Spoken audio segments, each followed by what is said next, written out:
It seems every year, right around this time, between Martin Luther King Day and the beginning of Black History Month, you always hear about people trying to insist that Martin Luther King would be one thing or would be another thing if he was alive today, oftentimes forgetting the actual words of Martin Luther King. Some years we hear that Martin Luther King would supposedly be part of the neo-confederate Republican Party of today if he were alive. Other years it's crimes of omission. You hear Martin Luther King's 1963 "I Have a Dream" speech, but you don't hear on TV or in the media, you don't hear mentioned what he said in his 1967 Riverside Church speech.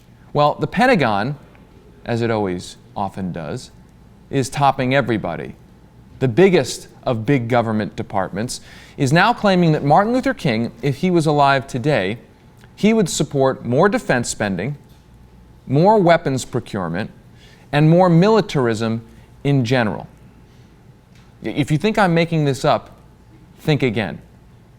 To celebrate Martin Luther King Day, the Air Force on its website put up an essay arguing that it was paying tribute to Martin Luther King and arguing in that supposed tribute that Martin Luther King would support, again, more militarism and more defense spending. Here's what happened. The Air Force's website for its global strike team put up an essay on Martin Luther King Day saying this, quote, "Dr. King would be proud to see our global strike team ensuring the most powerful weapons in the United States arsenal remain the credible bedrock of our national defense. Maintaining our commitment to our global strike team, our families, and our nation is a fitting tribute to Dr. King as we celebrate his legacy." That was the Air Force. The Marines followed that up with a post on its Twitter feed, quoting a Martin Luther King quote in a not-so-subtle effort to claim that the civil rights leader, the most famous orator and proponent of nonviolence, claiming that he would probably support the Marines in their war-making operations. They put up on their Twitter feed a quote from Dr. King in which he said, quote, "A man who won't die for something is not fit to live." Now, Dr. King did say that, but he did not say that as a way to support the missions of the United States Marines. Now, this was a follow-up from last year, 2011, in which the Defense Department put on its website a story with the headline, quote, "King might understand today's wars, Pentagon lawyer says." So Dr. King, apparently, according to the Pentagon, according to your government, according to your U.S. Defense Department, Dr. King would support more defense spending, more weapons spending, and more wars, or at least the current wars that we're fighting right now. Is this true? Or is this what Cornel West has called the Santa Claus-ification of Martin Luther King?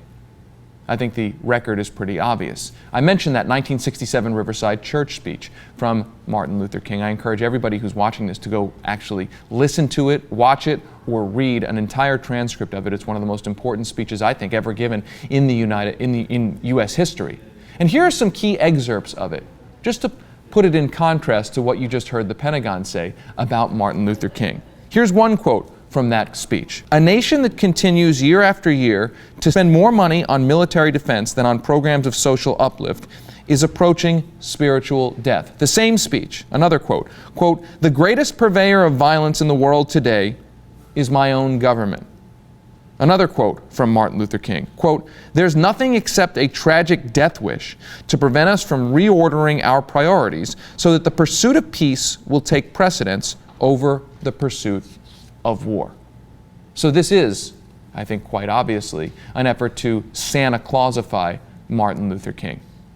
And Glenn Greenwald at The Guardian, who first reported on this, put it, I think, exactly right. He said this, quote, "The U.S. military is actually publicly claiming that the 1964 Nobel Peace Prize winner and steadfast critic of U.S. imperialism would be an admirer of its massive stockpile of nuclear weapons, its global assassination programs, and its covert use of violence in multiple countries around the world, including where no wars are declared. Merely to describe this agitprop is to illustrate its repulsiveness." And I completely agree with Glenn, except for one additional point that I think is worth making. It is repulsive. Taking the legacy, taking the record, taking the words of Martin Luther King, which were very explicit, There's not a lot of wiggle room in the Riverside Church speech to claim that Martin Luther King would support more militarism and defense speech. Taking those words and using the image of Dr. King to pretend that he would support a larger Pentagon and more wars is repulsive. But in a political world where lies often show a level of desperation, there is something encouraging here. And that is that the Pentagon seems to realize big shifts in public opinion. The Pentagon is clearly in the business right now, when it comes to Dr. King, of desperate lies. To say that Dr. King would support more militarism, defense spending, and weapons, that is a desperate, demonstrably false lie. There's no wiggle room there.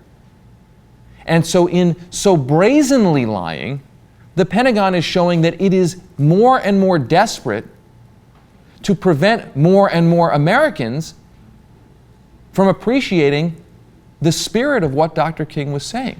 The Pentagon essentially sees public opinion polls that show that more and more Americans don't want us to be spending as much money on defense as we're spending, don't want militarism to be the central organizing political factor in American political life. More and more Americans, in other words, are actually coming to the same kinds of realization that Dr. King came to in that 1967 speech. And so in response, the Pentagon is getting desperate. They're lying about one of the most revered, one of the most honored, one of the most respected leaders in American history. That doesn't excuse the propaganda. I'm not saying it's great that the military brass is deciding to lie about Dr. King.